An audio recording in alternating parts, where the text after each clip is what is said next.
Un maître marchait avec son disciple à travers les montagnes lorsqu'ils tombèrent sur une famille pauvre vivant dans une petite cabane. Le maître demanda doucement: « Dites-moi, comment survivez-vous ici? Il n'y a pas de marché à proximité, ni de réserve de nourriture. » Le père répondit: « Nous avons une petite vache. Elle nous donne quelques litres de lait chaque jour. Nous échangeons ce lait avec nos voisins contre de la nourriture. Ce n'est pas grand-chose, mais c'est suffisant pour vivre. » Le maître hocha la tête, ne dit rien et continua de marcher. Quelques minutes plus tard, ils virent cette même vache en train de brouter près du bord d'une falaise. Sans hésiter, le maître se tourna vers son disciple et dit: « Pousse cette vache du haut de la falaise. » Le disciple resta figé. « Maître, c'est la seule chose qui permet à cette famille de vivre. Comment pouvez-vous dire cela ?» Mais le maître fixa simplement l'horizon. Confus et réticent, le disciple fit ce qu'on lui avait ordonné.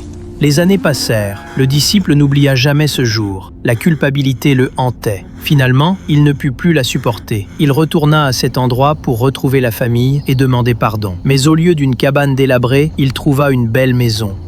Des enfants en bonne santé jouaient dehors. Une ferme prospère s'étendait autour.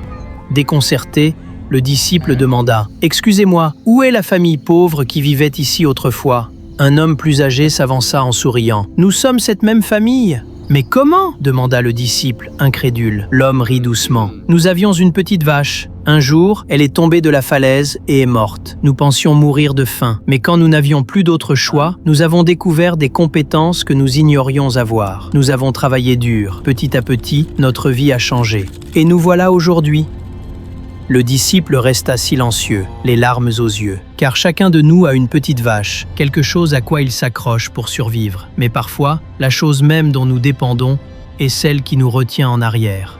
Et tant qu'elle n'est pas perdue, nous ne voyons jamais jusqu'où nous pouvons vraiment aller.